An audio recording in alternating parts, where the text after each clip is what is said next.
All right, everybody. So, Bismillah ar-Rahman ar-Rahim and Assalamu alaikum wa rahmatullah. So, inshallah, today, excited to continue the different conditions. So, we were talking about the different conditions in relationship to Salah. We talked about the condition. Maybe I should flip the pages, right? Hold on, let me just flip this page, put the Arabi in here because the Arabi seems like it has to be on the right side. Okay. And the English side is going to be the left side, at least on my screen. So looking at the conditions, we talked about the condition in regards to the timing of prayer. We also talked about the condition of covering and modesty. So we were now going to talk about the condition ijtinabun najasa. But here's one thing. Although it says that it's to avoid impurity, but is it all impurity that we're talking about? Or are we talking about avoiding specific things, specific areas? So that's what we're going to say.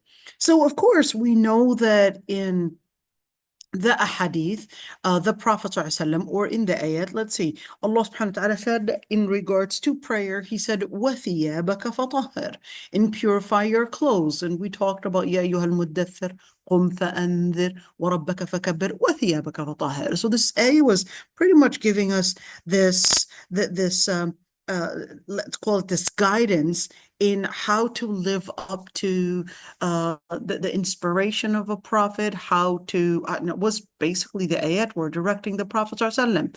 If you're going to be a warner, you need to, one, قُمْ فَأَنذِرْ رَبَّكَ فَكَبِّرْ, glorify your Lord, and ثِيَابَكَ فَطَهِّرْ, and purify your clothes.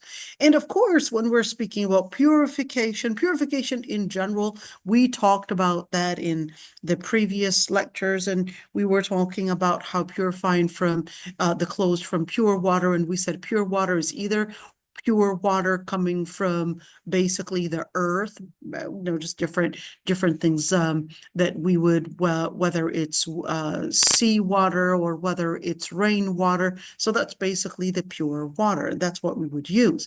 And we also talked about in the situation or the cases where there is no pure water, we would basically use the soil itself. In other words, land and soil. All right. So looking at that, of course, that takes us into, well, when it comes to talk about prayer, within the prayer itself, there were a couple, let's say, couple extra confirmations to do, and at least a couple affirmations to get into our prayer in relationship to purification. Let's see. So the Prophet ﷺ said, "Istanzihu min al-bawl, فإن عامة عذاب القبر منه." So the Prophet ﷺ said, purify yourselves from urine. Okay, here's the hadith right there. Purify yourselves from urine, for most of the torture in the grave is because of it. So what does that mean, to purify yourselves from urine? Well, it basically would mean two things. Number one, it would mean to wait until the body basically discharges all that is in the bladder, okay? Not to rush. That's number one.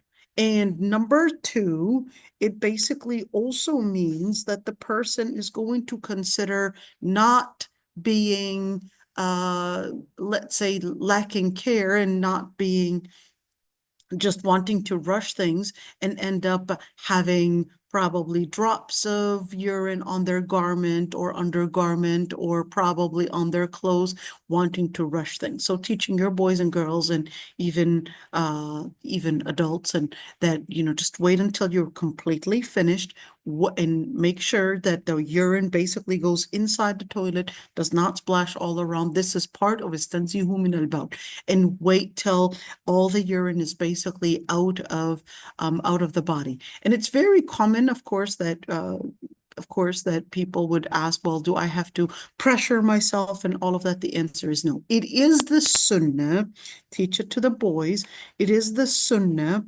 that after urinating, that they would basically, especially the boys, okay, get some water and just splash it just splash it, not too much because you don't want to end up getting fungus, okay? But just splash it like on the person, and in other words, splash it on the private part and even on the underwear, just a little bit. Don't overdo it because you don't want to end up with fungus, okay? Or even jock itch and all of that disgusting stuff. Okay, so the reason for that is because to get the person out of paranoia. They won't live in waswasa. Maybe this drop is from that. Maybe this drop is probably coming from a last bit of urine that I probably didn't pass, etc. So this is to take out any kind of an OCD. Okay, any kind of an OCD, at least in regards to urine, that's basically to say, okay, it's the water, and that's what you're going to assume. So that's the sunnah, to get some small splashes of water, whether it's on the underwear or whether it's on the private part, especially for the guys, not for the girls, more for the guys than the girls, in order to take away any OCD that there was probably a drop of urine here and there. Okay, let's see. The other part, of course, what if a person, we did actually talk about some of this. I'm the only one, the Sheikh's voice is cutting off. Is it? Is my voice cutting off? No, your voice, we can hear it Okay, so clearly. Ayan, then you probably, okay, everybody's saying I'm fine. So that would mean you probably, the sister Ayan, you probably want to maybe sign off and come back in. Maybe it's probably your internet connection not being too happy. Okay, let's see. If a person would, let's say if a person had some najasa, but during their salah, okay, they were capable of seeing it. Then in that situation, if the amount is big, well, what is a big amount? A big amount would be like a quarter size, and bigger than that, that would be a big amount. And how would I know if it's najasa or not? If there's a smell or there's probably a discoloration, then you're going to assume that it's najasa. Is it every time like I'm walking anywhere, let's say here in Malaysia, you would have a lot of people having their ACs, and then they would have these pipes basically having this water go outside. And sometimes you'd be walking down someplace and there would be water basically dripping. Do I have to go and just ask whether this is najasa or not? I don't know if it's coming down from the AC. I don't know whether it's some lady, I don't know, just their pipes in the wrong place or whatever. But in general, the answer is no. You're going to assume the default ruling is that all water is pure unless proven otherwise. All water is pure unless proven otherwise. Same thing. Everything is supposed to be pure unless proven otherwise. And that's to help take away all that OCD and all that paranoia that we would get frequently. And, when it comes to OCD, I must admit, we would get men and women. I don't know if there are any statistics to tell us if it's men or women that get it more, but I would get a lot of both that would come OCD. Did they make divorce? Did they not make divorce? Did they make their wudu right? Did they release some urine? All of that. And they would spend hours in the bathroom, spend hours perhaps doing their tahara and whatever, and they end up, going from an OCD relating to tahara to later on that growing in their brain and affecting their deen as well. So just be careful with that one. So Islam basically does not want you to get into this paranoia and wants you to work on it from the early stages and telling you, if it's going to bring you an OCD, I want you to just ignore it. No, you cannot do wudu a second time. No, you cannot pray a second time. But I'm not sure if I read my Fatiha. You're going to assume that you read your Fatiha. You're fine. Move on.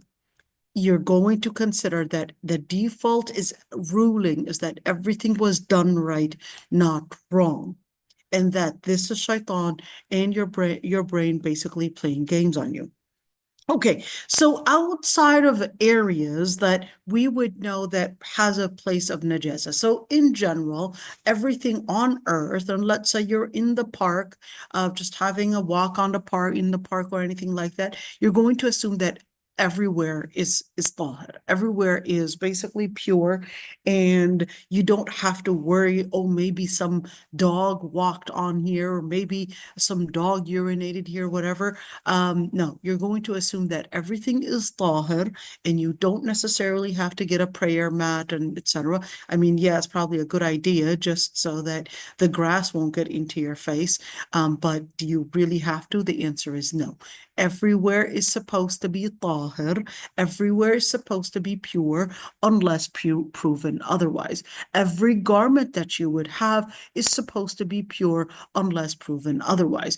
Everywhere in your home is pure unless proven otherwise. Everything on earth and everywhere on earth is pure unless proven otherwise.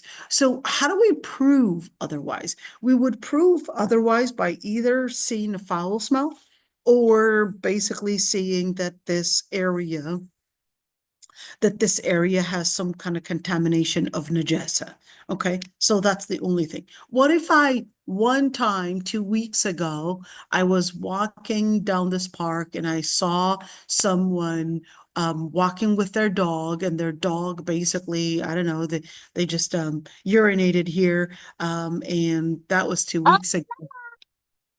Okay, so can I still pray in that area? The answer is yes, you can, because there's another type of purification that basically happens through the sun and heat. Okay, so the sun itself, just by drying the area and just by having, of course, that area drying, that area basically going through, wind and sunshine and probably rain, that in itself is basically a purification. Okay, a way of purification, in other words, the sun itself, the water, the rain, the wind is all a purifier. So you don't have to worry about it. It would probably be a good idea to, hey, since you had seen that, maybe just go to a different place. That's okay. But do you really have to? The answer is no. What if that was the best place? Okay, you could actually pray in there. Now, there are certain areas that are not necessarily impure per se, but they are actually not permissible to pray in. So number one is basically to pray in al-maqbara. What's a maqbara?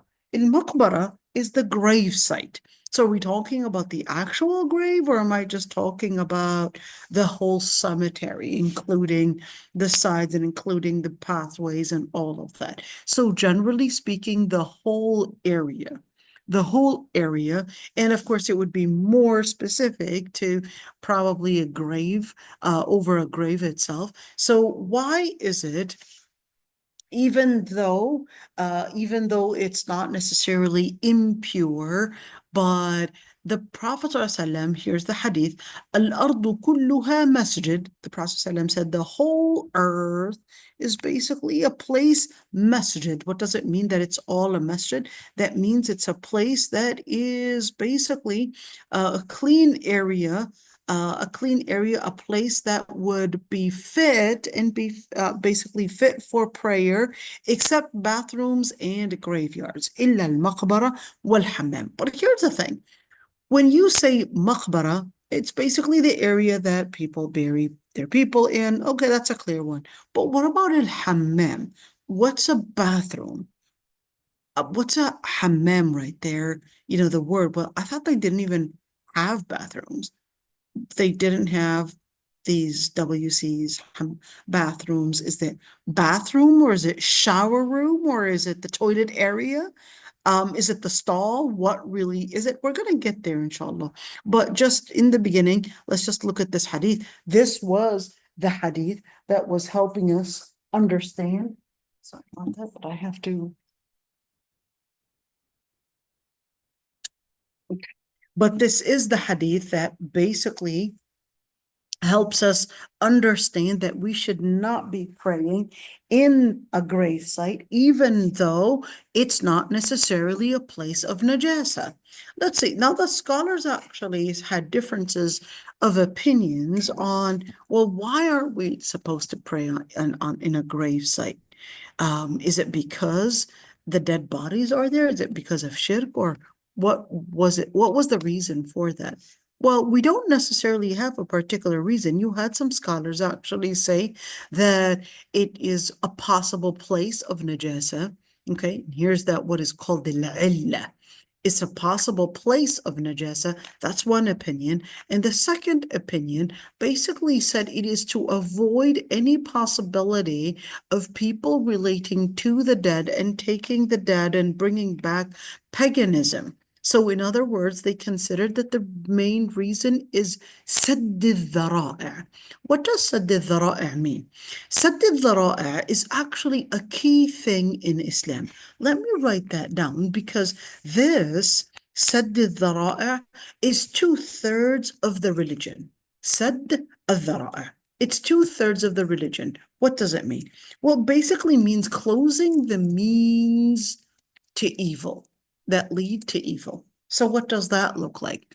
Something could be in itself not haram, but because of the fact or the possibility or the probability that it might lead to haram, it might lead to harm, that Allah subhanahu wa ta'ala basically considered it as not permissible. Let's give an example.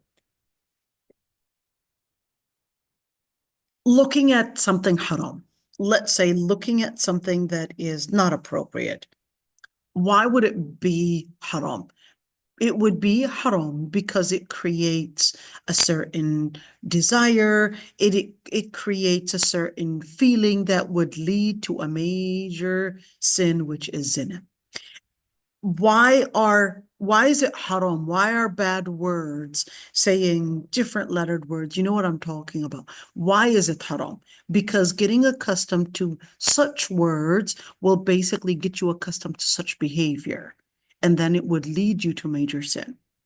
Every single minor sin basically leads to a major sin eventually, if there was consistency, if there was this type of environment that you're getting accustomed to it, etc.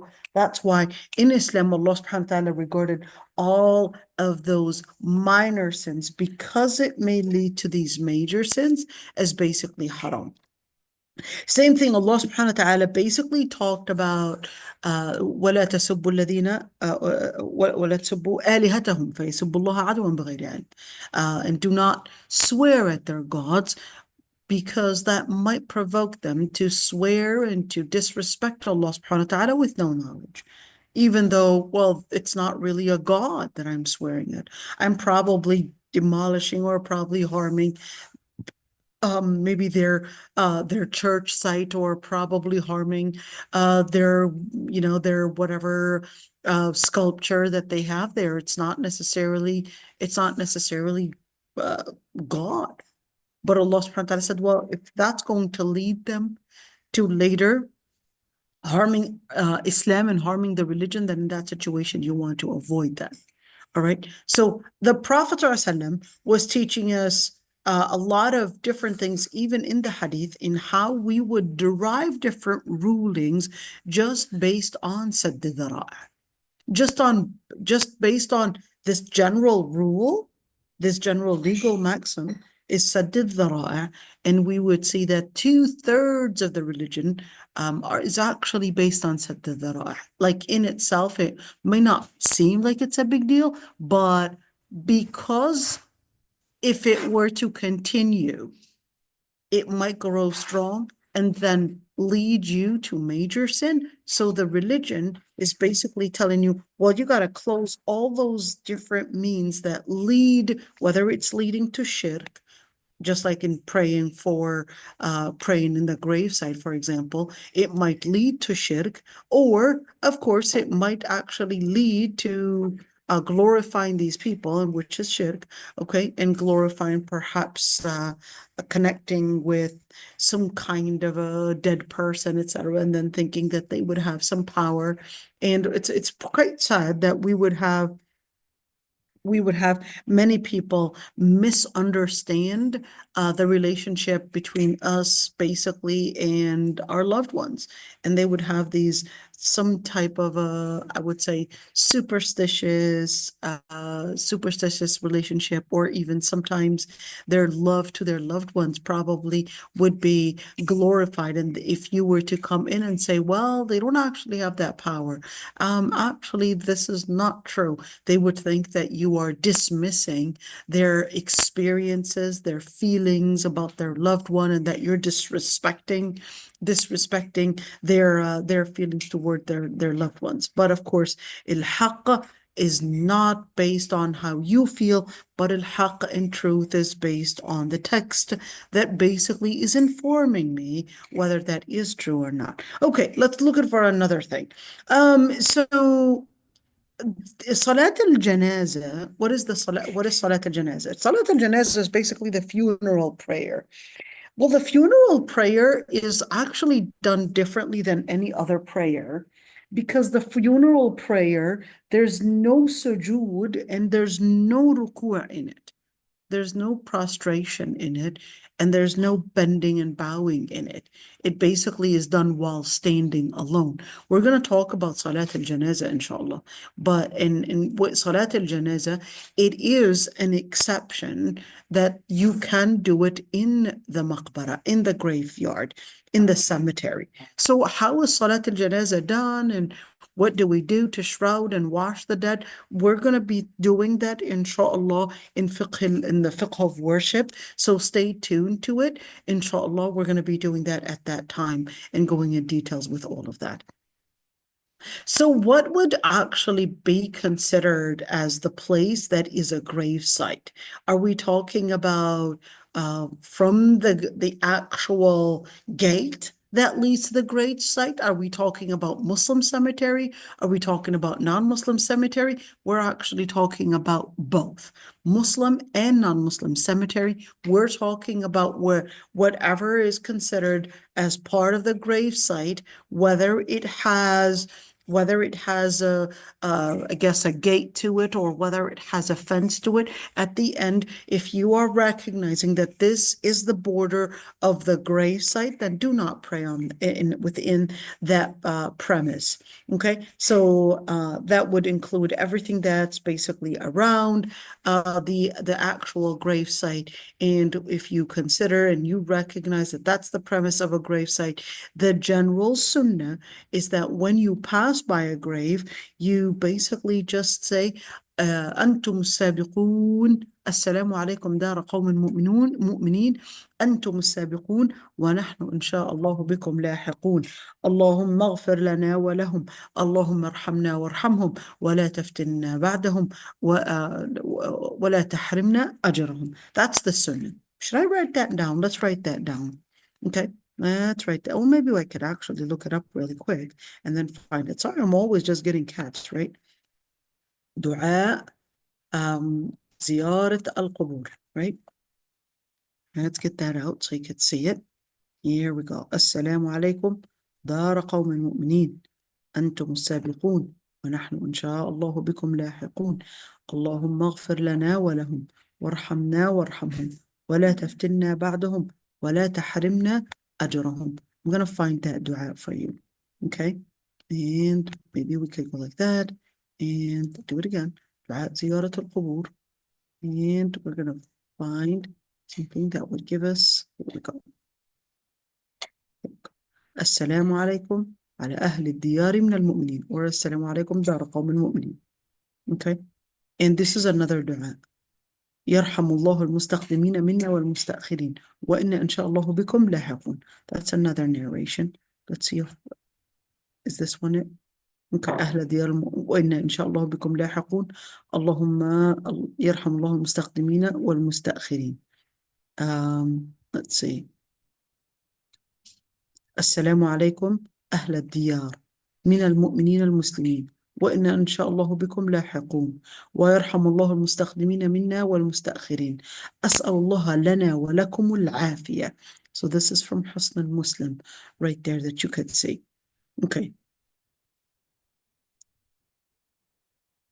And certainly, well, inshallah, look at the other du'as, inshallah, later on, since right now I can't find the specific du'a that I'm doing. Okay. Allahumma arhamna warhamhum, wa la taftinna, wa la tahrimna ajrahum, wa la taftinna ba'dahum. Okay. So what does it mean anyways? Assalamu alaikum dara qawmin mu'mineen. Peace and blessings be upon the house of the believers. Antum sabiqun, you had raced us to death. In other words, you had Antum sabiqun, you had basically come first and died. وَنَحْنُ إِنْ شَاءَ اللَّهُ بِكُمْ لَاحِقُونَ, and we will follow after that. أنتم السابقون ونحن إن شاء الله بكم لاحقون. اللهم اغفر لنا ولهم. Ya Allah, forgive us and forgive them. اللهم اغفر لنا ولهم وارحمنا وارحمهم, and shed your mercy upon us and upon them. ولا تفتنا بعدهم, and do not put us in fitna after their death. ولا تحرمنا أجرهم, and do not prevent us from getting the reward after their death. In other words, لا تحرمنا أجرهم, whether it's visiting the grave or whether it's making a dua for them or whether it's making a donation on their behalf, that's basically the ajr that we could present for this dead person. Okay. So like we said, you cannot pray within al-qabr. So the Prophet ﷺ basically said, لا تصلوا إلى القبور. Do not take the graves as the masajid and places of worship. Let's see the other place, the bathrooms. So we did look at this hadith when the Prophet ﷺ actually said, الأرض كلها مسجد إلا المقبرة والحمام. So what is a hammam? Are we necessarily talking about the place that is designated for showering? So we're not supposed to pray in the shower? Are we talking about the shower area? Are we talking about an area that is the actual toilet area? Here in Malaysia, they have something quite interesting. They have, I don't know what their fascination with a lot of bathrooms. You would rent a place and they would have so many bathrooms. Like the house that I'm renting has 3 bedrooms and 6 bathrooms. I don't know what their fascination with bathrooms is. I was renting an apartment. It was 3 bedrooms and it was 5 bathrooms. It's an apartment, 5 bathrooms. I don't know what their fascination with bathrooms is, but anyhow, except the masajid, it's so ironic, like Putra Masjid. The Putra Masjid only has 6 stalls. And the masjid is huge, but there are only 6 stalls in the whole masjid. Imagine that this is the women's masjid, 6 stalls, like, and then only 2 of them, and they were out of order, are the actual toilets, and the rest were squat bathrooms. So yeah, just prepare yourself. I mean, this is not all over Malaysia, but yeah, it's still a beautiful place. Okay, so, but then they would have these areas, they would call a sarau, and the sarau area, there's one spot, and they're not carpeted. Okay, you would get your own carpet and actually pray, but they're not carpeted, and they're right next to it, like there's no separation really. Right next to it, there would be an area just for wudu. No bathrooms. It's not a bathroom. It's just to wash your face, your feet, and basically your outside wudu, let's say it. Okay. And they would have it right next to it. Okay. And that's what they would call a sarau. It's in every mall. It's everywhere. It's everywhere. You would find it everywhere. Now, here's the thing. That area that is designated for that washing, okay? Let's just say the place for salah is packed, and it's always packed, mashallah. But then there's this little spot that, because it's connected with the actual prayer area, sometimes, it's really close to it. Okay. Can I pray like really nearby? So that's that area that we're speaking about. So whether we're speaking about showering or whether we're speaking about the area near the water splashing from wudu, that's the area you don't want to pray in. That's what would be called al-hammam. So al-hammam is not necessarily just for showering, but it's also for washing. Okay. They also have bathrooms. There would be a bathroom, meaning the area like a toilet, with a bidet. Every single bathroom has a bidet. Every single bathroom in Malaysia, they would have a bidet in it. Okay. And they would have a shower area. That's not every bathroom, but they would have a shower area, a shower bathroom, and an area that's for using toilet. Not all, because you could have some toilets and shower rooms in the same area. Okay. But they would, in America, they would call that a 1.5 bathroom, at least 1.5 bathroom if it's a shower, like a standing shower, and also like a small standing shower, not a big one. Okay. And a toilet, they would call that 1.5. But yeah, they would have that. Okay. So when you're looking at that area, what if it's a shower area? I'm not talking about the area designated for using toilet. Okay. I'm talking about the shower area. Even that area, you shouldn't be praying in it. Why? Because it's an area that you would uncover in it. It's basically, yes, a place for shayateen, even though you're not actually using that area for urination, or probably maybe, something even bigger than that. You're only using it for showering, but that area is still an area that is considered a place for shayateen. Let's say, what about the stalls? Like you would go to a mall and the stalls, they would be in one area, and then there's that the area that people would wash their hands in. And sometimes there's this kind of in some areas they would have like a couch for women, maybe if they want to nurse their children or anything like that, would be on a side. Okay. Can I pray within that area? So when we're looking at the name bathroom, if this is all bathroom, do not pray in that area, even though the actual najasa is pretty much inside the stall and not outside in that rest area, even though it's all called a bathroom. But just to stay within the sanctity for salah, it's best if you would not only avoid praying in the stalls, but even avoid praying inside the area that is considered a WC or considered a bathroom, even though we would see that, najasa is not within this area at all, the rest area. And you've got some people, I guess, fixing their makeup, fixing their hijabs, whatever it is, that area where the sinks are at. Okay, so that would be the sink area, and then you would have a small area sometimes on the side in some bathrooms. So can you use that small area on the side? You can. You can use that small area on the side because it's not part of the stall. Okay, but it's best to avoid in general, that area. It's best to avoid that area in general, meaning the whole area that is called a WC or called a toilet or called a bathroom. Okay, it's best to avoid that whole area and pray outside of that area. That's best. But if there's one particular area to pray in, if there's one particular area that you can probably, I don't know, nurse in, or probably find a small space probably to do some other business other than let's say hygiene, then you could use that as well. But it's best if you would avoid the whole premise. Okay, let's see the other thing.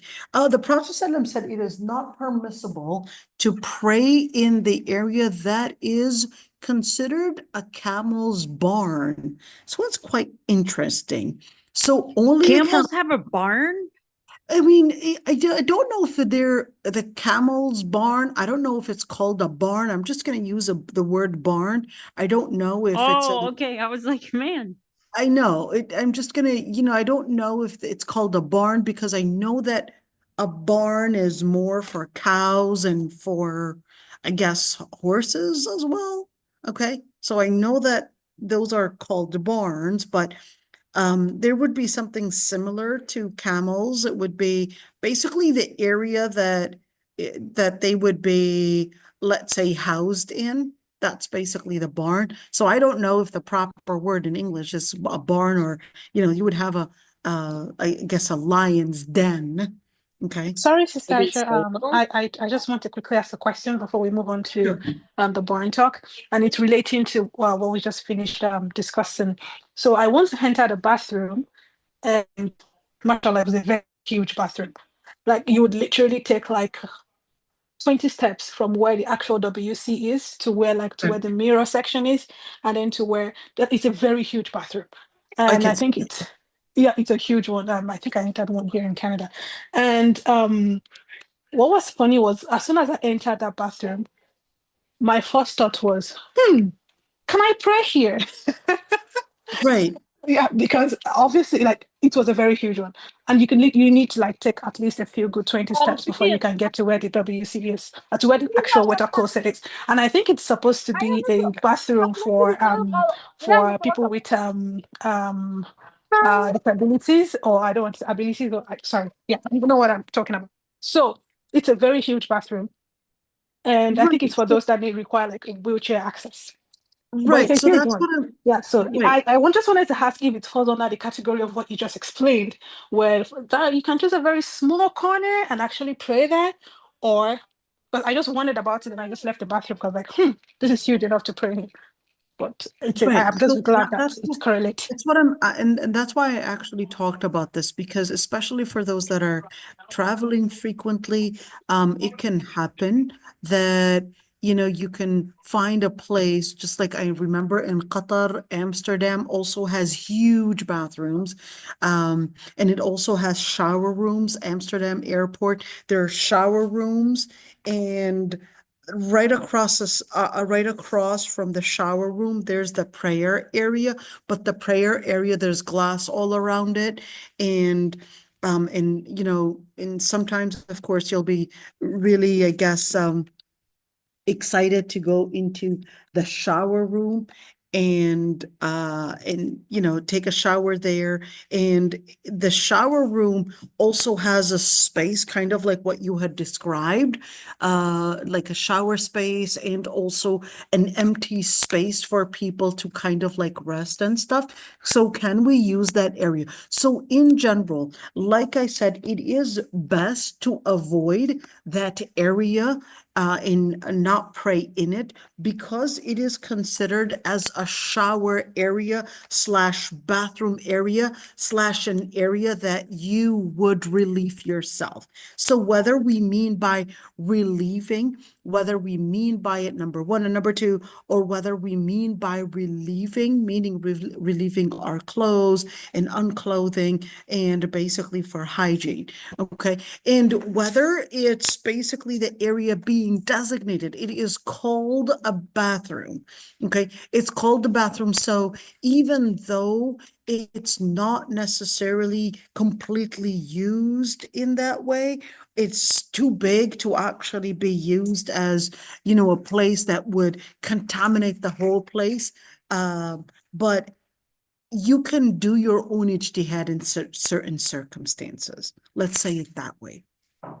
You can do your own ijtihad. The reason why is because, like you had said, that the najasa would be in the WC or the toilet area, and there are those mirrors, and it's a distant, you said 20 steps between the area for, I guess, sinks and the sink and all of that, and the WC area, almost 20 steps and far away areas, and sometimes you could even have walls between these two areas.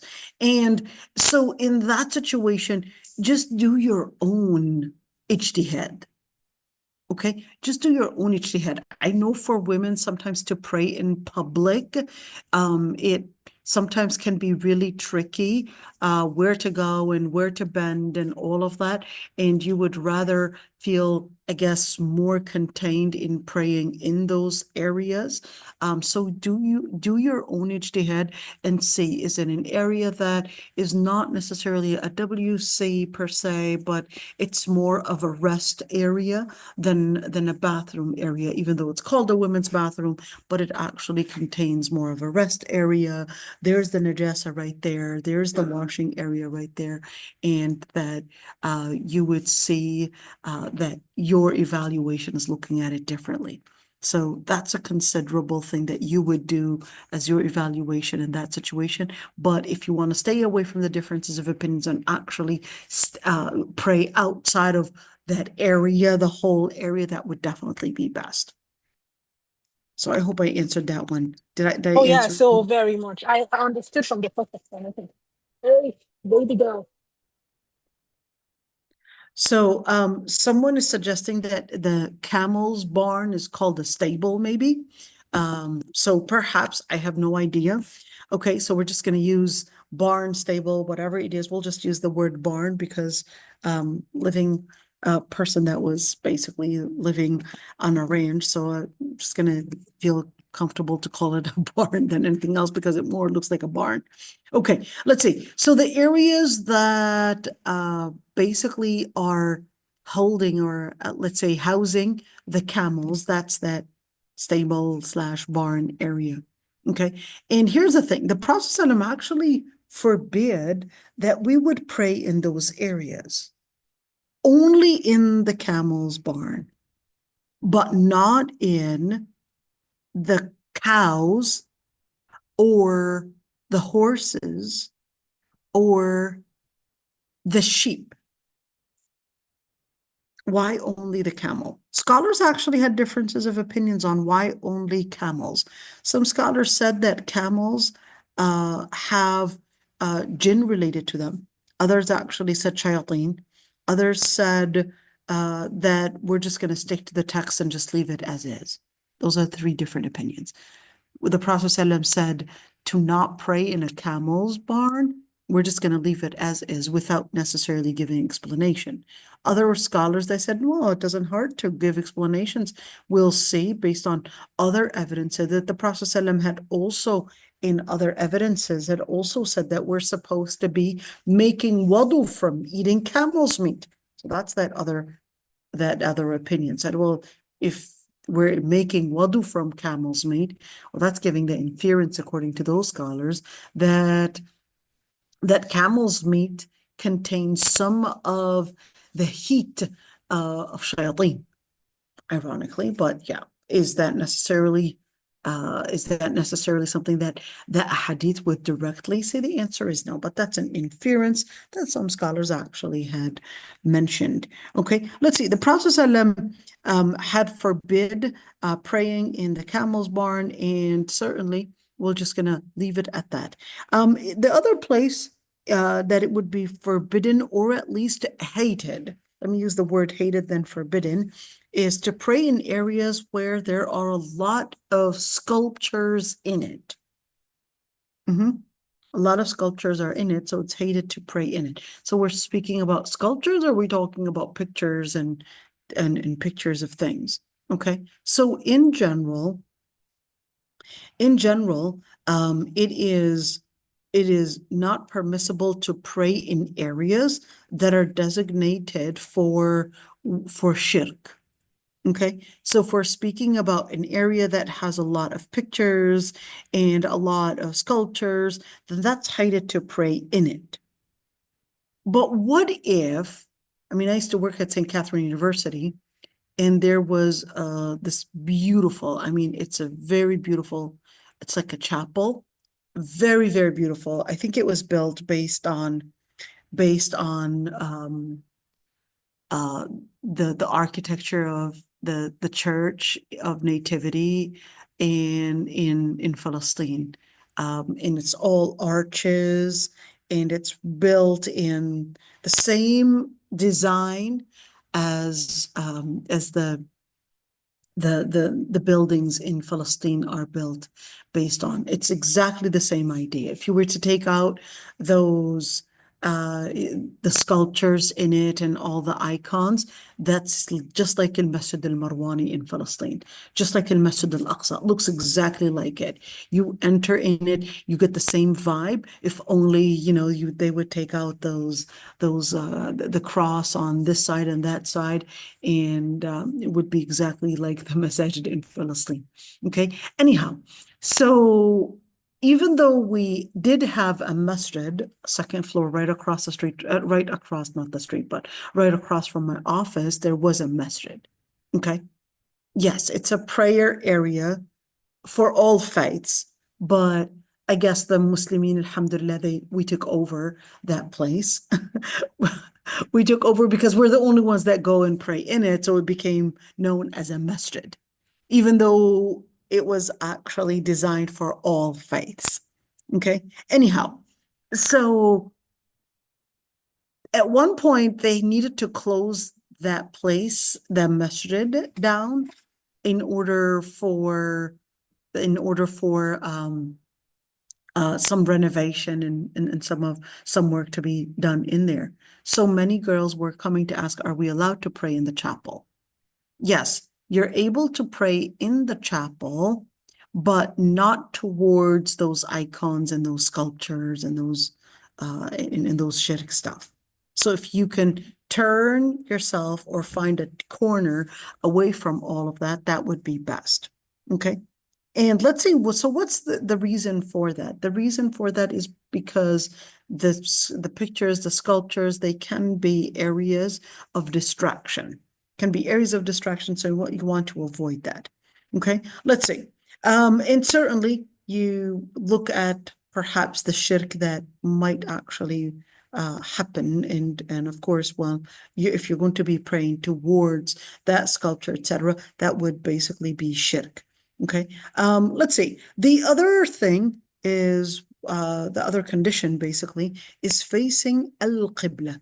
What is facing al-Qibla? Al-Qibla is basically the Kaaba itself. That's the Kaaba.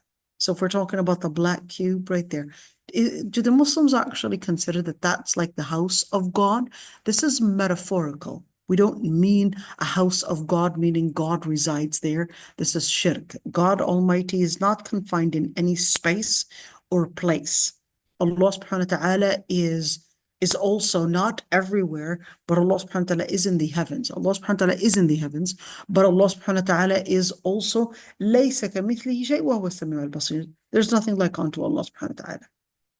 Okay, and Allah subhanahu wa ta'ala is all seeing and all hearing, but Allah subhanahu wa ta'ala is not confined whatsoever in that place. So when we say house of Allah, to house of Allah does not mean that Allah subhanahu wa ta'ala is confined or at least is within that area. It's a metaphor to mean that this is a sanctuary place designated for Allah. That's what we mean by the word house of Allah. It's a sanctuary place designated for worshiping Allah. Al-Qibla, the word Qibla, it basically means the whatever is in front of you. Okay, that's the general meaning for it. Anything that is in front of you, Qibala, actually means something that is in front of you. It's not Kabbalah. Qibala to shay. It's basically to mean something that is in front of you. It has nothing to do with Kabbalah. Okay. And al-Qibla is basically to mean what you would consider as the direction that you would face in front of you in order to face for salah, basically. So that's al-Kaaba al-Musharrafa. If you are in the Kaaba itself, meaning, or let's say Mecca itself, you would face the actual black cube Kaaba.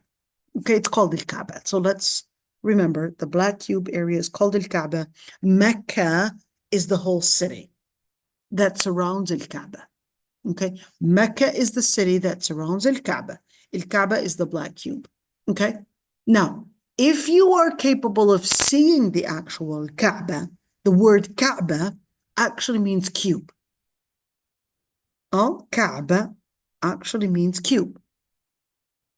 So if you are capable of seeing al-Kaaba, then you would have to pray towards it directly. But if you are away by maybe miles, maybe countries, oceans, etc., then you don't have to be facing the Kaaba by the actual degree. It's فَوَلُّوا وُجُوهَكُمْ شَطْرًا. This is the ayah. فَوَلِّ وَجْهَكَ شَطْرَ الْمَسْجِدِ الْحَرَامِ. If you're right in front of al-Masjid al-Haram, which is the Kaaba, then face it. But if you are basically distant away from it, فَوَلِّ وُجُوهَكُمْ شَطْرًا. Give an estimation, yeah, it's basically northeast, or it's southwest, or it's, depending on where you are on the globe, then you're going to say شَطْرًا. It's pretty much that area, that corner, okay? But you don't have to be based on the phone. It's like, oh, turn a little bit, 20 more degrees, 15, 10, 5 more degrees. You don't have to do that. We're speaking about just a general direction, okay? Even if it's off by 30 degrees, that's okay. 20 degrees, that's okay. But we're speaking about in general that it's facing that way, okay? That it's facing that way. It's best, definitely, if you have the ability to make it as accurate as possible. Good for you, do it. But you don't have to repeat the salah if you were off by 20 degrees, okay? Or off by 25 degrees. You don't have to repeat it, خلاص. Because the word شطره, what is a shatr? A shatr means half. A shatr means half. So when you say فَوَلُّوا وُجُوهَكُمْ شَطْرًا, it can mean like toward half, we're speaking about شطرة, whether it means half or whether it means towards, okay? So we're speaking about you're facing pretty much, that's the word. Pretty much, majority of your accuracy, let's say it that way, to a high level of your evaluation, let's say to the best of what you would know, is that this is the most accurate qibla. If you're able to get the very precise qibla, be very precise in finding the qibla, good for you. But if you're off by 20%, that's okay. But if you're completely praying towards a different direction, then you would have to redo a salah. Unless you did ask, you did your homework, and you basically asked and you tried and everything, and you prayed Salat al-Dhuhr, and then after you had prayed Salat al-Asr, that's when another friend comes over, and your phone had died, and so you just did your own estimation by looking at the sun. You're like, I could do this. I know I could do this. And your friend comes in and they bring their phone and they put the app, and you're like, can I see the qibla on it? You see the qibla, and you discovered that that you had prayed in a completely wrong direction.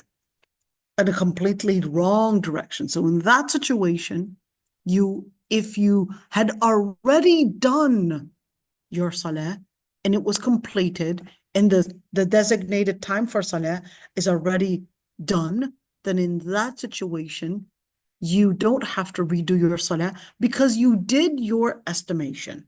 The best of your estimation, the best of what you thought was going to be the qibla or is the qibla. And if you did your homework, if there are some people there, I don't know, some people living there, and you ask them, well, that was supposed to be your piece of homework. Break that idea of you that, oh, I'm actually introverted and all of that. Well, right now you got to be extroverted to go and ask. Go and ask where the qibla is. You got to do your homework. Okay, that's that area of homework.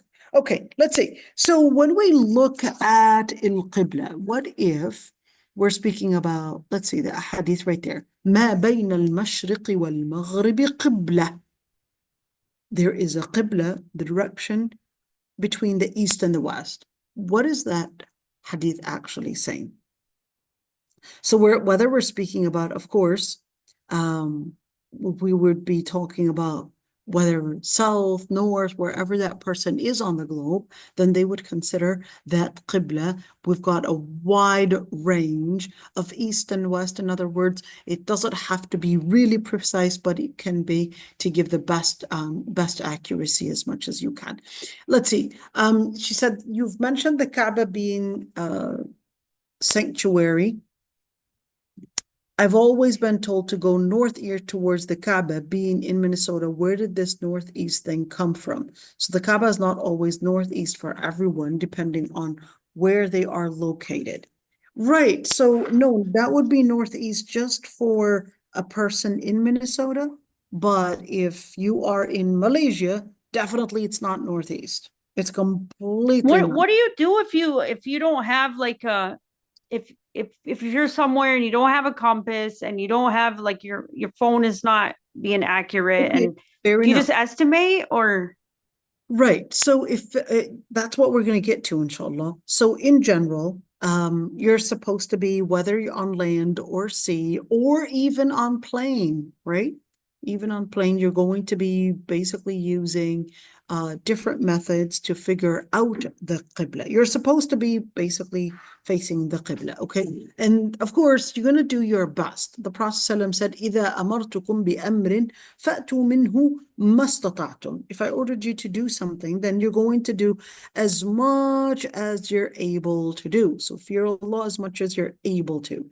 So what are the different things that we are going to do in order to identify al-Qibla? That's the question that Nooraj was just asking. So number one, you got basically somebody can be informing you where the Qibla is. And who's going to be informing you? So a person here, he said legally responsible, okay, trustworthy, person of direction, trustworthy, in other words, the person to basically give me the qibla, okay? So hold on. If we are to say mukallaf, here they translated it as legally responsible. No, mukallaf is not necessarily legally responsible because legally is a different term. Okay, we're speaking about Islamically that this person is held accountable. It's more that this person is held accountable, meaning that they have reached the age of puberty and that they have a mental, a sound mental state. That's a mukallaf. Thiqa. What's a thiqa? A person that I can trust. How would I trust them? I would trust basically their knowledge about the place. Not this person is coming with me and they're worse in math and probably worse in setting directions and understanding directions than me, but a person that is thiqa, probably knows the area, probably has a good level of, I guess, knowing their science. They were looking at the stars or looking at the sun. This would be east. This is when we left. This is when we came in. And since we are in, I don't know, Scandinavia or whatever it is, that country, then we're going to be estimating that the qibla is towards here and there, but it doesn't have to be northeast. Depends on where you are on the globe. You're going to be looking at it. So how do we do this anyways? You know, I had one teacher. Let me show you how we're going to do this. We're going to see the map, world map. Okay. Show you how we're going to do this. Okay. And we're going to take a world map. Here we go. Right. Let's see if I can do this. Okay. And this is how my teacher taught me how to do this. Okay. We're going to do this. Okay. We're going to figure out what our qibla is. We're going to assume this person is in, let's say, so we've got, here's the US. Okay. Here's Minnesota. Guess I'm longing for Minnesota. Okay. So Minnesota, hail to thee. Here we go. And here's the Kaaba. Okay. Here's the Kaaba. So what do? We're basically, here's the Kaaba. Going to draw along. Yeah, this is a horrible line, man. Sorry, I'm really bad. Okay, but it's the mouse. Okay, here we go. Can do this, right? I think there's a line that here we go. I think this allows it to make it a line. There we go. Oh, wow, good. Okay, but my line was a little off. Okay, oh dear. Okay, well, you know what I mean. Okay, let's do this. Okay, we're gonna do this. We're gonna do this. Okay, here we go. Okay, you're gonna assume that it hit the Kaaba, khalas. Okay, so yeah, the Kaaba is right here, so the line is a little off, but yeah. And here's Minnesota. Okay, I guess I was more accurate in identifying Minnesota than than the Kaaba. And then I'm gonna go like this. I'm gonna basically cross them together. Okay, and then I'm gonna get basically, what is that thing called? Man, that was such a long time in school. The math thing that has the numbers on it. And that's the degree that you're going to look at. Here we go. And then we're basically, what is that called, ladies? You help The me. longitude and latitude? No, not that, not that. You know that, what is that called? It's basically a round thing and it would basically measure the degrees. What is it called? Would basically measure the degrees. So this would be 90 degrees. Okay, this would be 90 degrees. Oh my God, I can't believe it's been such a long time that it was in school and now I forgot even these tools that we would use for math. What is that thing that basically measures the degrees? So now you know what I'm talking about. Yeah, is it the Bikar? Isn't Ilbikar is the thing that Angle. Measure the angle. Yeah. No, Ilbikar is like I thought that was like al-Farjar or something. Yeah. Yeah, no, this is basically to measure the degrees. Okay, so you would have, let's say, 180 right here, 180 right here, and this starts off with a 0. And then, of course, we're going to measure that, and this would be, let's say, Is it a protector? protector. There you go. Right. Protractor. Protractor. Exactly. There you go. Good job. Good job. So then you would basically calculate the degrees like that. That's basically, here we go. That's how we would measure the Qibla. So that's why. But you're like, wait a minute. So then why are we doing the Qibla this way? So what you see in front of you here, okay, the map at least is, yeah, well, the map, the globe is round. So for the sake of Minnesota, we would actually find that the Qibla is closer to say northeast this way because the globe is actually round. But here they flattened it in order for you to see it, but I'm just giving you the idea. Okay, so for Minnesota, the case, I guess, is a little different. Let's get into, I guess, a different place. And let's go for Malaysia. Where's Malaysia? Right there. This is Malaysia. So Right? each state in America differ the Qibla, not all of them northeast. Well, yeah, of course. Yeah. Yeah. Yeah, because on Oklahoma, wherever we go, it's northeast. Okay, so that's because you're pretty much on the same area. Mm-hmm. But in general, in America, you know, the globe is round, so you're going to be having northeast pretty much for all of them. But definitely they're going to be a little off by a couple degrees, but these degrees, they don't have to be precise. Okay? They don't have to be 100% precise. I have to get mine. So if you're Sorry, I just want to mention something right there. Someone once said something, I'm not sure if it's absolutely correct, but they said if you do not have like a compass or you can't tell the Qibla, you can pray facing anywhere you see a satellite dish, because usually they erect satellite dishes to face the direction of the Qibla. That's what someone said. So I don't know how true it was. Sure. I don't know if that's accurate, to be Yeah, honest. I'm not because sure too. satellite, it depends on which satellite you're basically facing towards. Is it the Nilesat? Is it the, it depends on which satellite you're basically aiming at. That's why they would have different satellites, those dishes. It depends on which sat you are basically wanting to get, like which channels you want to get. That's why you've got some dishes are facing one side and other dishes are facing another side, because it depends on which channels you're trying to get. Every set of channels are basically in a group of satellites. Okay, so that's why you'll have even the satellites, they don't necessarily face the same dish. Or sorry, the dishes don't, those dish satellites, they don't always face the same area, depends on where that satellite is. And that's why it would basically face it in a different way. So the channels, the TV channels, they would basically buy space on a satellite. And then that satellite would basically be aiming at a certain angle. And in order to get that connection, at least from that satellite, I don't know what they would call it, connection or signal, okay, you would basically have to face towards that satellite, okay? But let's just look at over here. We've got Malaysia, okay? Here's Malaysia. We're gonna do the same thing.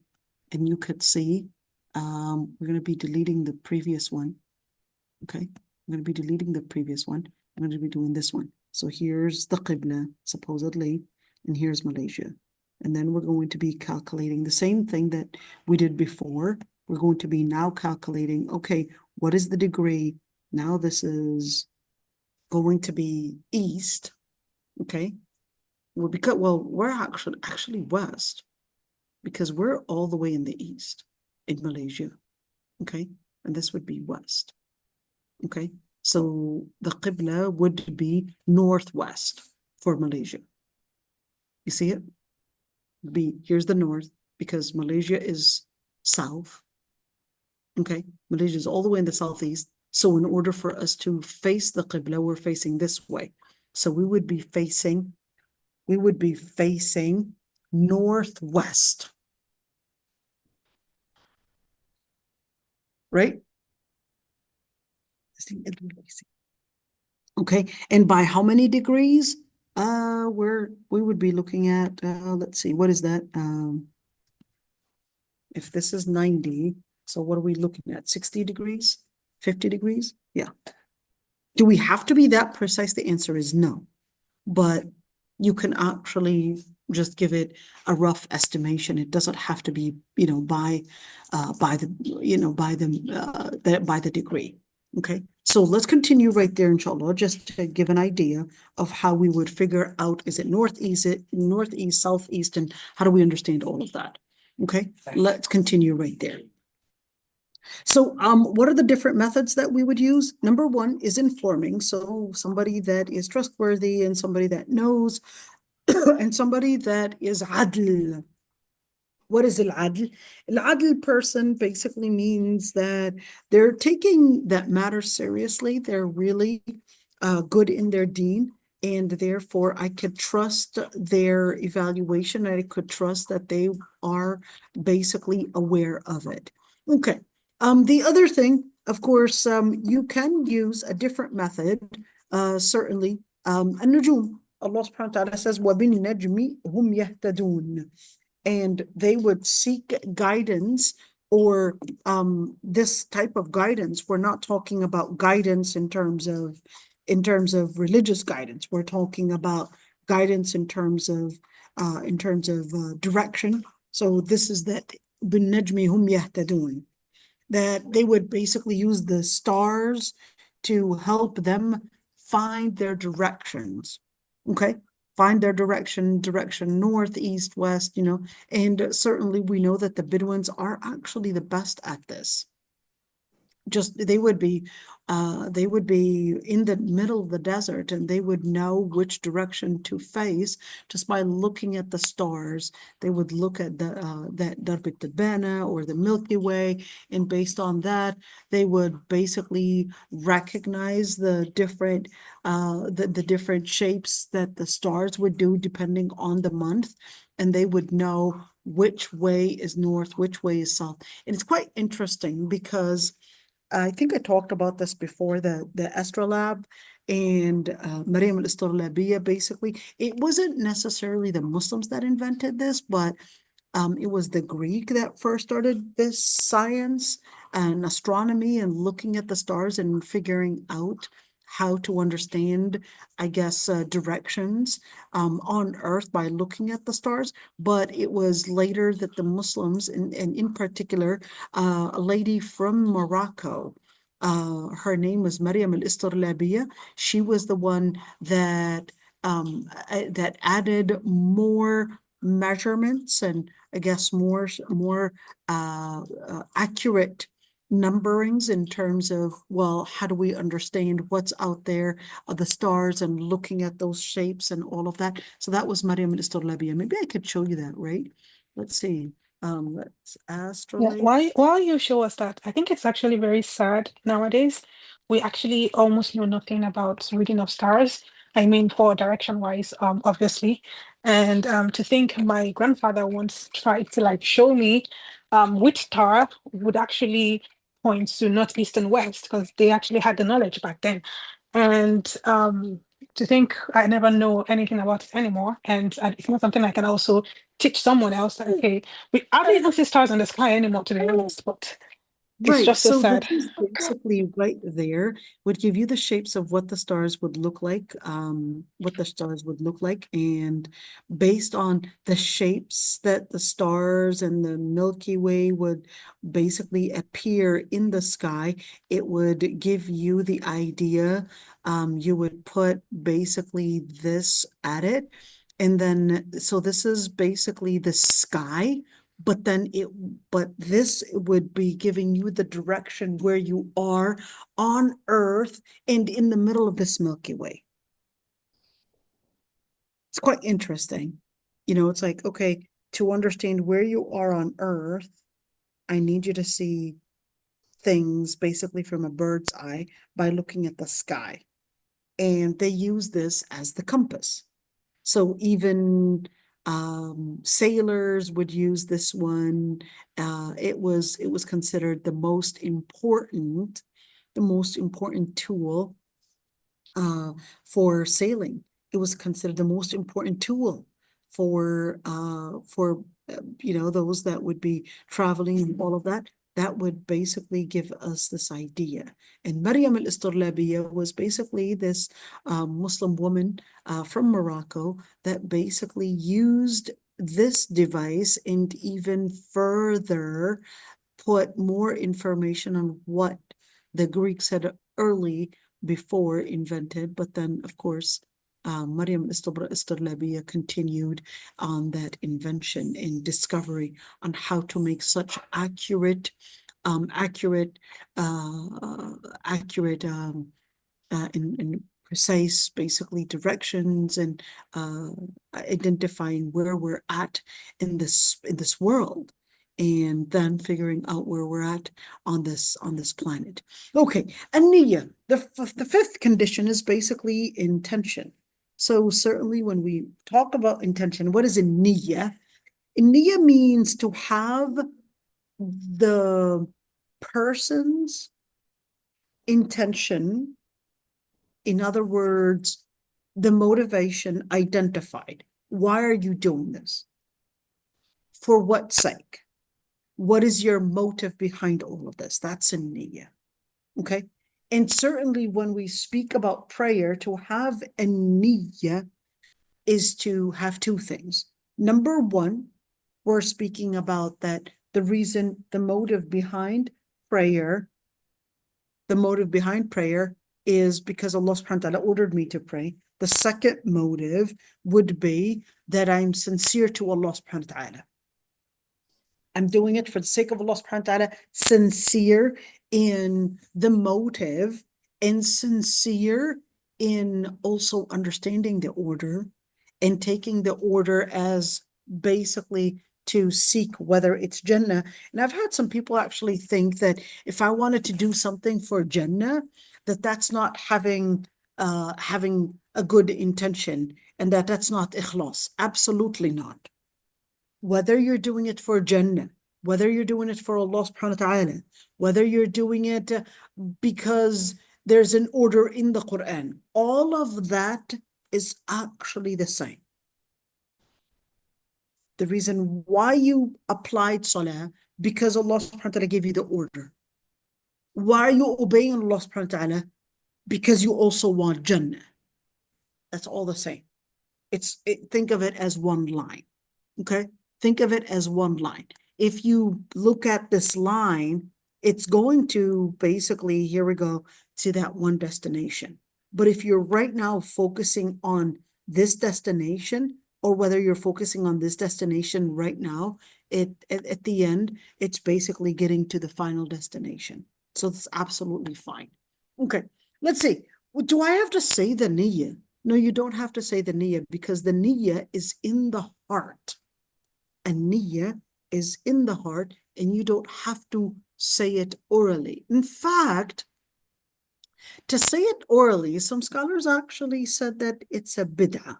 And rightly so, to be honest. Rightly so, because the Prophet ﷺ didn't say the niyyah. In other words, he didn't utter the niyyah. Utter the intention, say, the reason why I'm standing here, I'm praying in this masjid, and it's live with everyone. It's a congregation. It's a 4 rak'ah prayer, etc. Ironically, the people in Malaysia here, because they follow Shafi'i madhab, they would even say the niyyah out loud on the speakers, on a microphone. They would say, we're here praying 4 rak'ahs, duhr, and we are doing it with ikhlas. We are praying to Allah subhanahu wa ta'ala, and it's a jama'ah. And believe it or not, I've even heard some actually say, based on madhab Shafi'i, within their prayer. That, of course, within at least the start of their prayer, not within inside the prayer. Okay. Now, for al-madhab al-Shafi'i, yes, al-madhab al-Shafi'i did consider that you utter the niyyah. And al-madhab al-Shafi'i was pretty much the only madhab that said that you utter in niyyah. And Ibn Hazm had a blast mocking that. Man. He was mocking this like you cannot believe it. He was even calling them lunatics for saying that.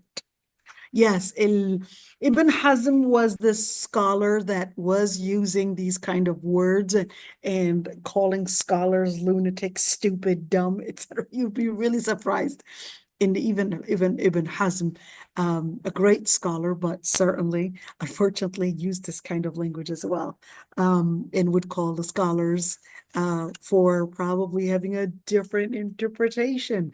He would use this kind of language at them, and that's why it was said that the Lisan Ibn Hazm and Sayf al-Hajjaj Qurina, that the language or the tongue of Ibn Hazm and the sword of al-Hajjaj were the two swords. You know, it's kind of like a sword with two blades.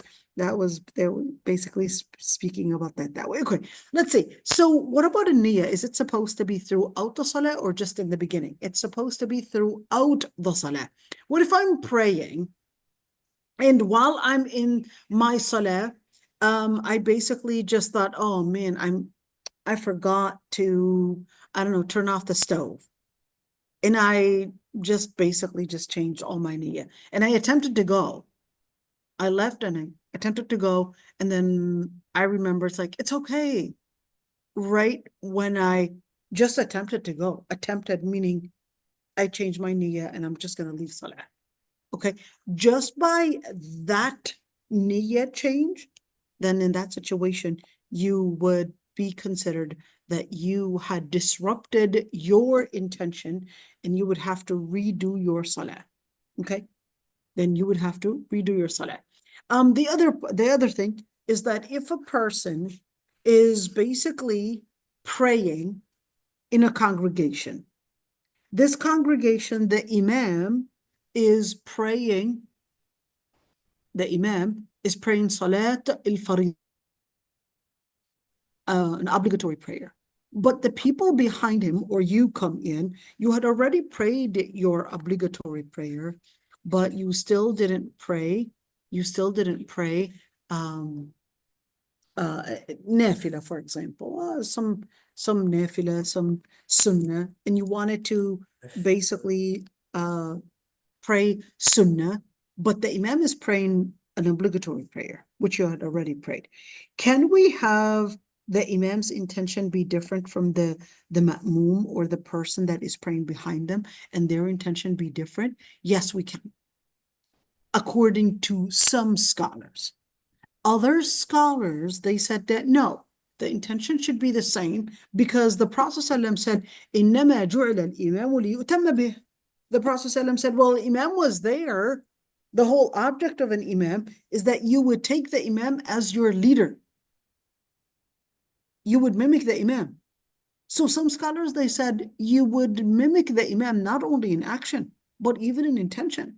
Other scholars, they said, no, I'm mimicking the imam in my salah, but his intention, sincere or what reason he's praying for, that's not relevant to my own personal prayer. Okay, so that's that debate. Is it relevant or is it not relevant?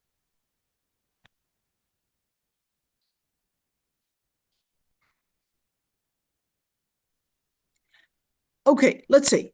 The other thing, and of course you could see right here, I guess because the author is Hanbali, wanted to call that a bid'ah, but certainly the Shafi'is would not call it a bid'ah. The Shafi'is would consider that it's a good bid'ah. After all, I mean, the word good bid'ah, Al-Izz ibn Abd salam identified a good bid'ah as well. It has a basis in the religion, okay?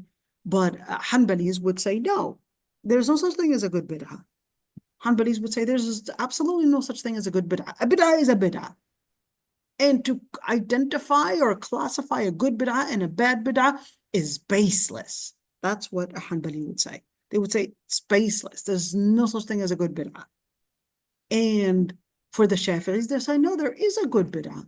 Like what? They say, well, for example, you got Nahu, like you would have the science of maybe teaching Nahu, maybe Arabic grammar, or maybe microphones, or, to help people hear the salah, for example, or perhaps maybe tajweed. They said, well, yeah, look, the Prophet ﷺ read the Quran with tajweed, but we have the science right now to basically help us understand tajweed, but that wasn't something that the Prophet ﷺ himself had used to teach the Sahaba. He never sat with the Sahaba and said, okay, this is ikhfa haqiqi, this is mad lazim, this one is qalqala, this one is idhar, whatever it is. He didn't use any of that. Those terminologies, even the Prophet ﷺ wouldn't know these terminologies, but he did apply them. So we used these terminologies to help us apply the pattern that the Prophet ﷺ had read the Quran in. Okay. So the scholars that said, well, this is a bid'ah, like al-Izz ibn Abd salam, they said, well, we have a basis.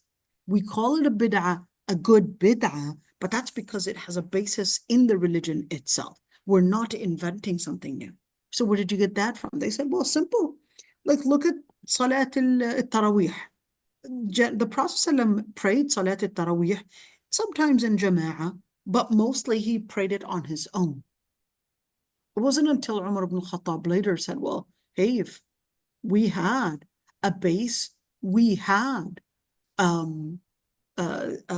reference that the Prophet ﷺ basically prayed Salat al-Tarawih in Jama'ah, rather than having different sets and different small groups of jama'ah. Why don't we just gather everybody in one jama'ah, and that way we can unify them instead of having smaller groups, and this group is basically different than that group, and probably every single group and probably interrupting the other group. We could just make it one big group and that's it.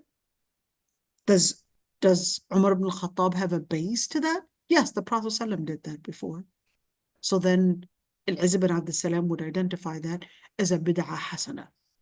For al-Hanabila, they would say, well, that's not even a bid'ah, because the Prophet ﷺ had done it before. So therefore, you can't even use the word bid'ah on that. Okay, so just wanted to know, just to see this one. Okay, let's see the other part.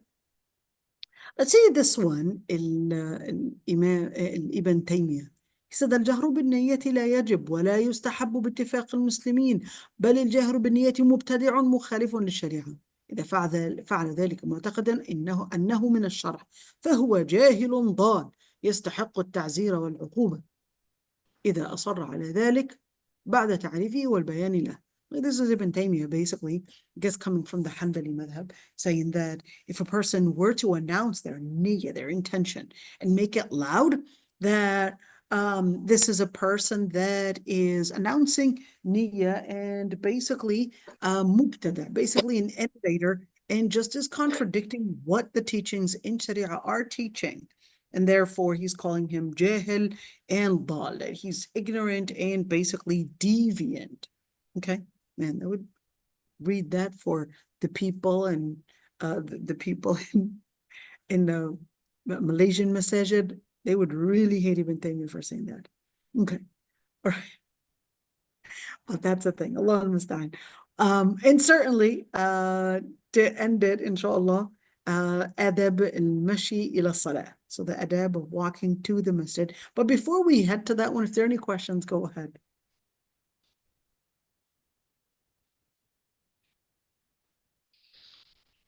No questions? Ustaz Umayya, you unmuted yourself. Go ahead, dear. Yeah. You asked me to remind you about that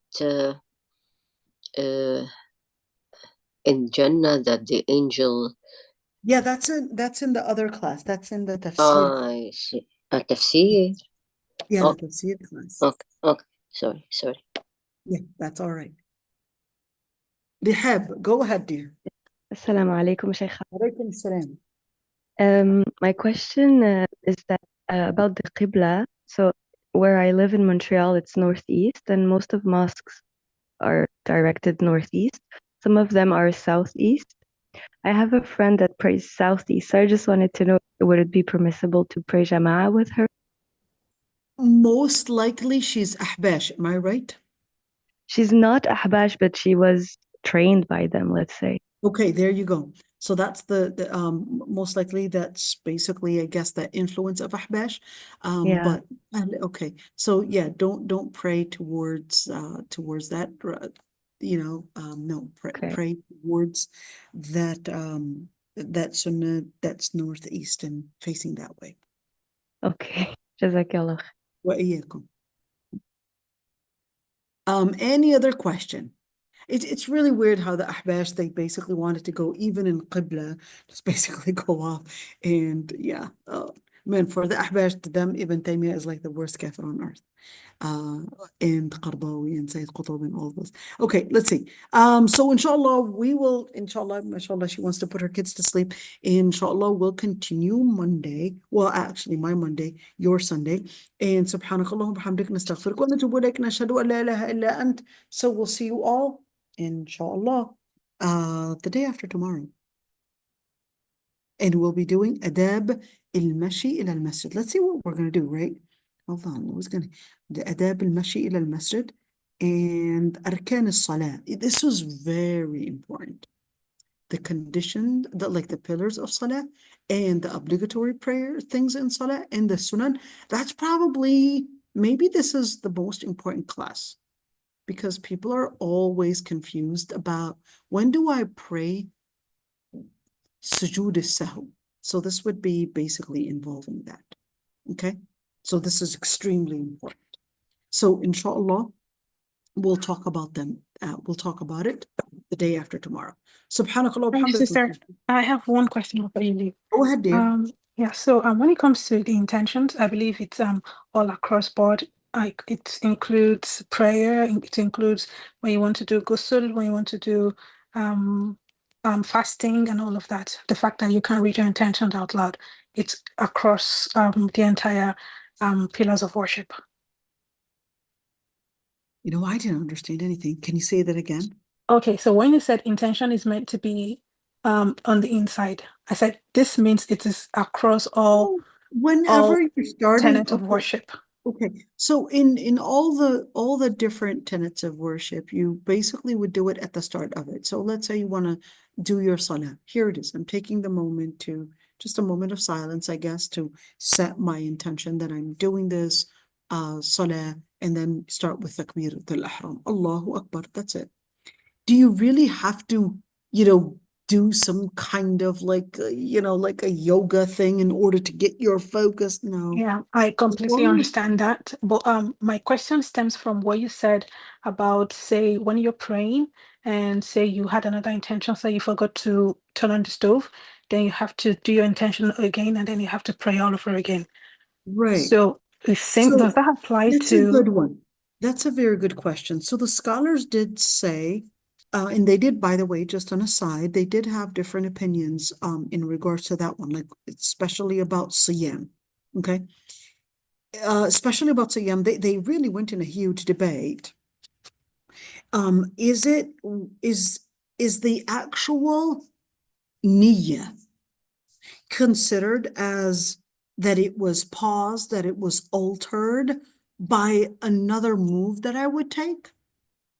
Or is it by an inside feeling that I would change? Okay, it's quite hard because for the scholars that said it's an actual feeling that changes on the inside, it was hard to explain, well, where is the beginning and where's the end of an inside feeling?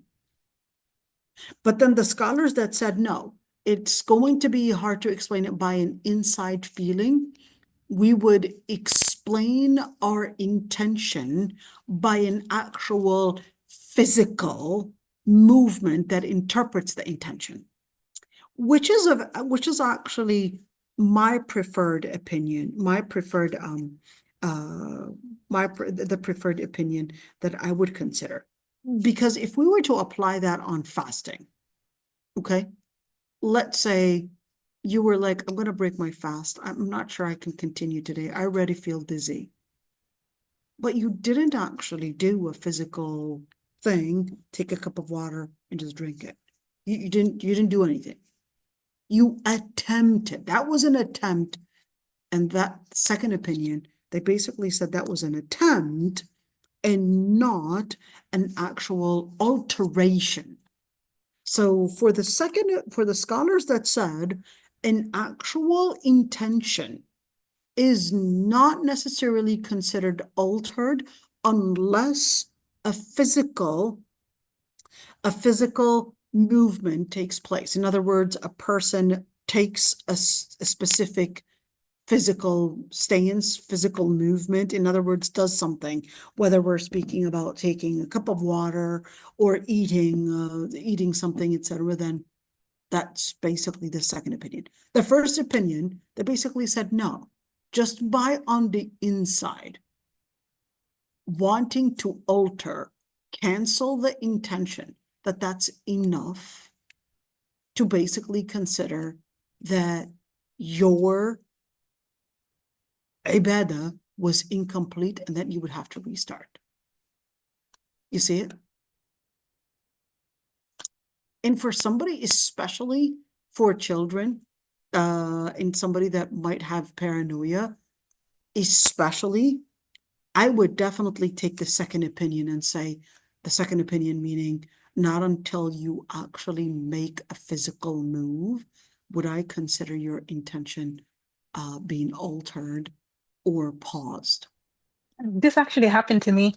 I would say last Ramadan, I was fasting and I was pregnant. And I was thinking, I don't think I should fast today. So I went over to the kitchen, grabbed a cup of water, and I was like, no, I'm actually feeling fine now. As soon as I stood up from bed, I was like, oh, I'm actually feeling fine. I actually don't need to break my fast. So I just kept on fasting. So Right. when I got to that point, has my intention changed? Because I felt like even at that moment, I was like, I feel fine now. So I should continue fasting. So obviously I continued fasting. So at that point, so now that's where my question came from. Should I have then, that day is gone, I have to make up the fast all over again? Or I just set up a new intention from the moment where I didn't drink the water? Right. So that's why in my fiqh classes, I like teaching the formula of fiqh and not necessarily the ideas themselves. I like teaching the formula, the foundation.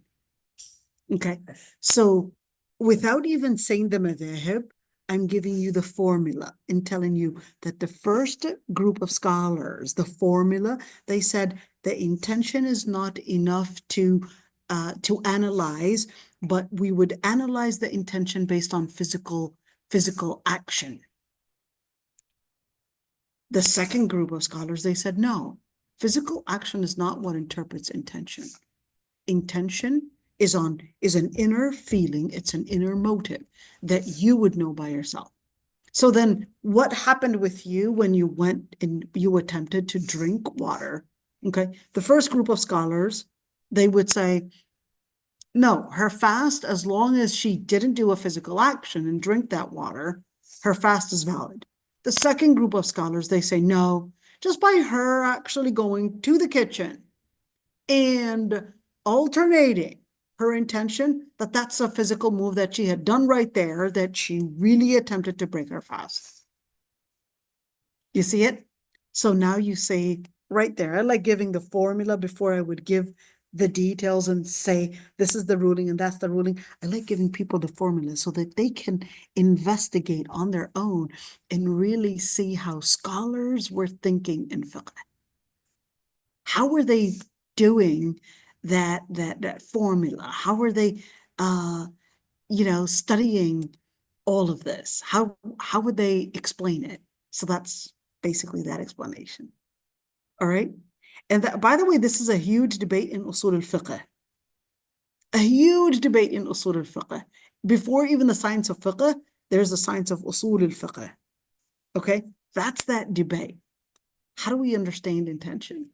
How do we explain the end of an intention? How do we explain the beginning of an intention? But generally speaking, preponderant, wallahu a'lam, is that your behavior would interpret an intention. When does the behavior start? When does it end? Like, for example, that cup, for example, that cup of water that you walk to the kitchen in order to break your fast. But is walking in itself breaking the fast? No, you walked in order to attempt to break the fast, but an actual fast breaker did not yet happen. The water did not enter your body yet. So that's the first opinion, the second opinion. The first opinion said, no, she took those steps. She actually wanted to break it. She broke her fast by changing and alternating the niyyah. You see it? So this is it. I hope I answered the question, dear. Honestly, you really did. And just to be safe, I'm just gonna make it up later, inshallah. All right. Fair Yeah. enough. Fair enough. Fair enough. Honestly, because I feel like they're both valid points. I know. That's Yeah, what I love I was about what feeling like, really oh, busy, that's a lying great down. idea. And I was like, oh my God, pregnancy, I really shouldn't fast today. So as soon as I stood up and took a walk and got to the kitchen to grab a cup, I actually felt fine. I was like, oh, I think that I just needed to get out of bed. So I felt Especially in fine. fasting, it happens all the time. You Yeah. would get busy and headache and all of that, and you're like, here it is. I qualify for the classification of being sick. But then you look at the clock and you're like, there's only 45 minutes left. I can handle 45 more minutes of being dizzy and dehydrated. And that way I won't have to make up the whole thing, right? Oh yeah, I actually was like, you're pregnant. Think of the baby. You don't want to feel dizzy. Just go Exactly. break your fast. Yeah, So I was it like, happens. no, I'm okay after taking a walk. Right. So I'm gonna make up the fast, inshallah. Inshallah. Inshallah. Inshallah. I like giving the formula of fiqh more than the different details because it helps people generate a fiqh mindset, a faqih mindset. All right. So this is it. Inshallah, we'll see you all. Our greatest fuqaha right there. Our faqih Amal, Amri, Arwa, Ayan, Balqis, Banan, and Jalo. I think Jalo is a Guinea name. Latifa, Matina, and Ustaza Umayya, Rihab, and Shazil Hakim, mashallah. And all right, our beautiful shaykhat. Inshallah, we'll see you on Sunday and Monday for me. سبحانك اللهم وبحمدك نستغفرك ونتوب إليك نشهد أن لا إله إلا أنت.